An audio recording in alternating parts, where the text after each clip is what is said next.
Halo, Assalamualaikum warahmatullahi wabarakatuh. Nama saya Dewi Fitriani. Pada kesempatan kali ini, saya akan membahas mengenai sistem organisasi kehidupan, yaitu materi IPA kelas 7 semester 2. Nah, baik, sebelum kita mulai, mari kita simak terlebih dahulu kompetensi dasarnya, yaitu memahami sistem organisasi kehidupan, mulai dari tingkat sel sampai organisme dan komposisi utama penyusun sel. Kemudian mari kita simak juga tujuan pembelajarannya, yaitu ada beberapa tujuan pembelajaran yang harus kita capai. Pertama, menjelaskan sistem, dan kemudian menyebutkan tingkatan hierarki kehidupan, menjelaskan pengertian sel, jaringan, organ, dan sistem organ. Kemudian, membedakan antara sel, jaringan, organ, dan sistem organ. Nah, adik-adik, tahu nggak donat yang kita makan itu terbuat dari apa? Ya, betul. Donat yang kita makan itu terdiri dari beberapa bahan penyusun. Misalnya ada tepung, air, kemudian telur. Nah, itu dia diolah menjadi sebuah adonan. Seperti halnya donat, manusia pun terdiri dari berbagai penyusunnya. Manusia itu bagian dari makhluk hidup atau organisme. Dia terdiri dari berbagai penyusun. Penyusun utama makhluk hidup adalah sel. Nah, dari sel hingga ke organisme akan kita bahas sebagai berikut. Ini adalah contoh gambar dari sel. Kemudian ini jaringan. Ini mungkin kalian sudah tahu, ini adalah organ jantung. Kemudian ini adalah gambar organisme atau gambar tubuh manusia. Ya. Nah, organisme seperti halnya manusia itu terdiri dari berbagai penyusun. Dari yang terkecil hingga yang terbesar. Misalnya kita ambil satu bagian organ, yaitu organ hati. Nah, ini dia. Organ hati ini tersusun dari berbagai jaringan. Kemudian jaringan pula dia tersusun dari berbagai sel. Maka urutan jaringan penyusun makhluk hidup adalah mulai dari sel, kemudian dia membentuk jaringan, membentuk organ, kemudian membentuk juga sistem organ dan akan membentuk organisme. Setelah mengetahui urutan dari sel hingga organisme, mari kita lihat gambar atau penampakan dari bagian-bagian tersebut. Nah, ini adalah bagian atau gambar sel ketika dilihat dari mikroskop. Bentuknya kurang lebih seperti ini. Pengertian dari sel sendiri itu adalah satuan terkecil dari makhluk hidup. Kemudian ada jaringan. Jaringan itu kumpulan sel yang sejenis dan memiliki bentuk dan fungsi yang sama. Artinya, sel-sel yang memiliki bentuk dan fungsi yang sama, dia akan berkumpul membentuk yang namanya jaringan. Kemudian organ.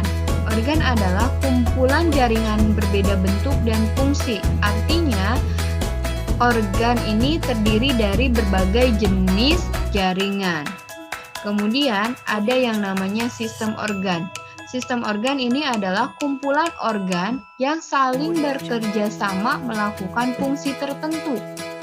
Misalnya, organ ekskresi, dia terbentuk dari organ ginjal, paru-paru, hati, kulit. Nah, kemudian ada yang namanya organisme, yaitu dia makhluk hidup yang membutuhkan keterkaitan sistem organ. Jadi, organisme tersusun dari berbagai jenis sistem organ yang memiliki keterkaitan dan saling bekerja sama. Kita bahas sel ya.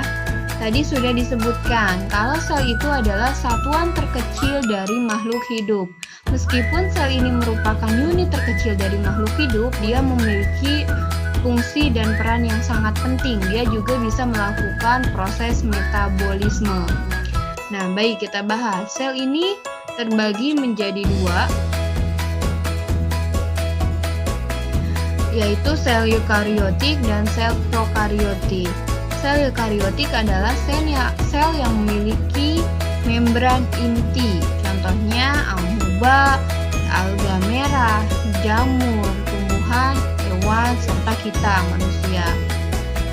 Kemudian kalau sel prokariotik itu adalah sel yang tidak memiliki membran inti. Contohnya bakteri dan ganggang hijau.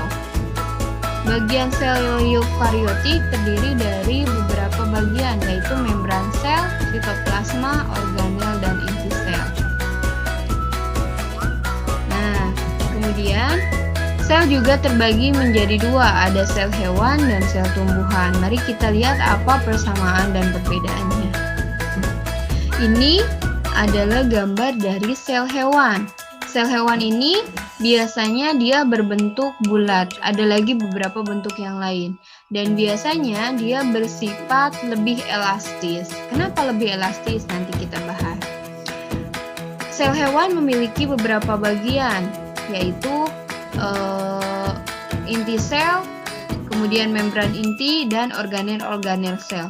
Organel sel ini terdiri dari beberapa bagian juga, yaitu pili, membran inti, retikulum endoplasma, mitokondria, dan sebagainya.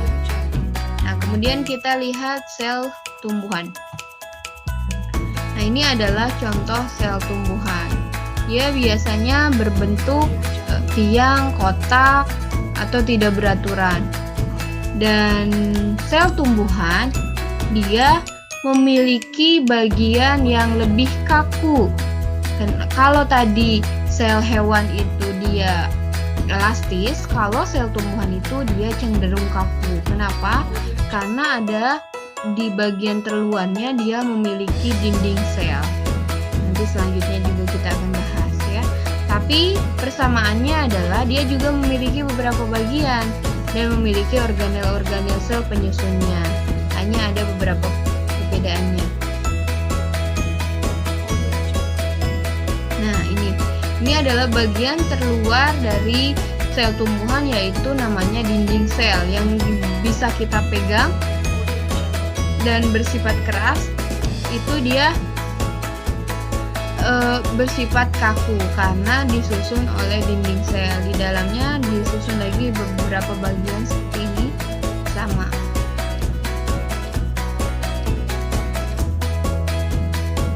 Kemudian kita masuk ke fungsi bagian sel. Bagian sel yang pertama itu adalah membran sel. Dia berfungsi sebagai pengatur keluar masuknya materi sel dan tempat komunikasi sel. Kemudian ada sitoplasma. Di sel itu ada yang namanya sitoplasma dan dia merupakan cairan sel di mana tempat mengapungnya organel sel.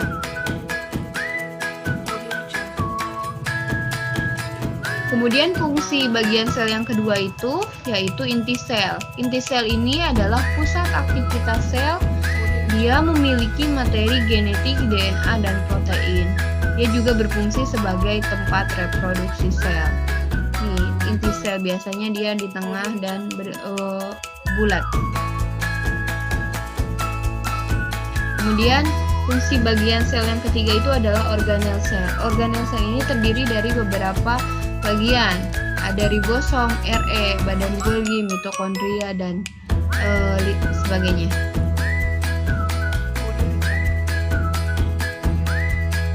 Fungsi organel sel yang pertama, ribosom. Ribosom ini tempat sintesis protein. Ada retikulum endoplasma, dia berfungsi untuk sintesis protein dan lemak, juga sebagai penghubung inti sel dengan sitoplasma. Ada ya yang namanya badan Golgi, dia berbentuk seperti lekukan, dia berfungsi sebagai sekresi karbohidrat dan lemak. Kemudian organel sel yang selanjutnya adalah mitokondria. Mitokondria ini berfungsi sebagai tempat respirasi sel dan pusat energi sel. Kemudian ada yang namanya lisosom untuk menghasilkan enzim pencernaan dan badan mikro. enzim pencernaan yang menetralkan racun. Ini masih berkaitan antara lisosom dan badan mikro. Nah, perbedaan dari sel hewan dan sel tumbuhan selain dari tadi sifatnya yang elastis dan kaku, ada beberapa bagian yang hanya dimiliki oleh sel tumbuhan, yaitu dinding sel, vakuola sentral, dan plastida. Dinding sel ini adalah bagian terluar yang terbuat dari selulosa, sehingga dia sangat tebal dan kuat. Fungsinya untuk melindungi dan menjaga bentuk sel. Makanya perbedaannya adalah jika kulit manusia itu dia lebih elastis, bisa dipegang seperti ini.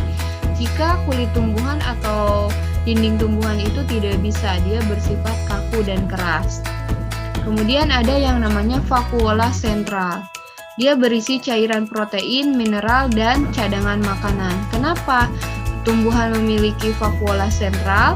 Karena berhubungan dengan fotosintesis dan tumbuhan itu sebagai penghasil cadangan makanan. Makanya dia memiliki vakuola yang besar.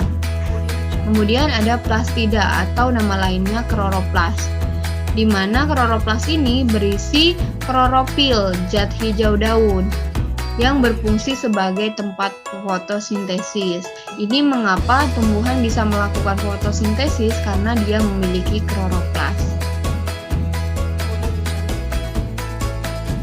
Seperti halnya tumbuhan memiliki bagian yang hanya ada di bagian tumbuhan, ada juga bagian yang hanya ada di bagian sel hewan, yaitu sentrosom, lisosom, flagel atau silia.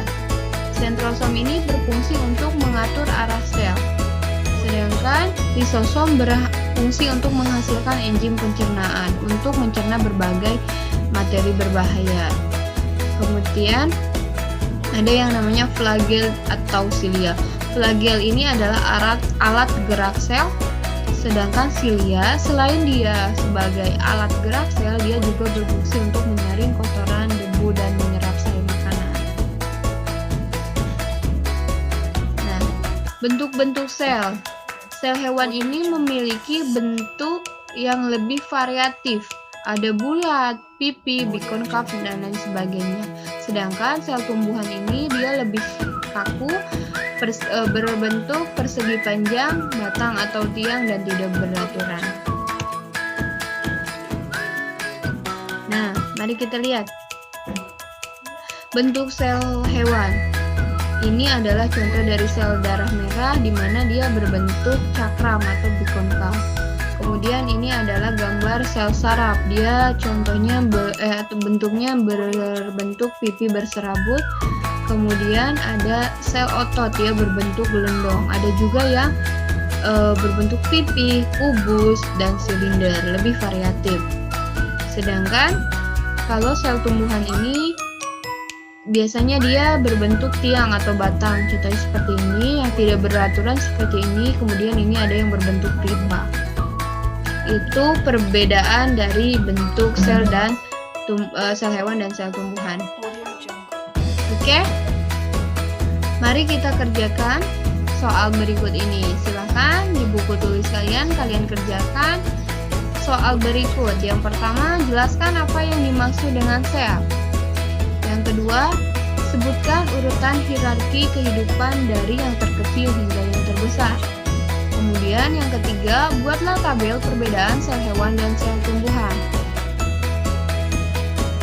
Untuk selanjutnya, materi selanjutnya di minggu depan kita akan membahas masih tentang sistem organisasi kehidupan, yaitu tentang jaringan. Sekian video kali ini, semoga bermanfaat. Mohon maaf jika ada kesalahan, dan terima kasih atas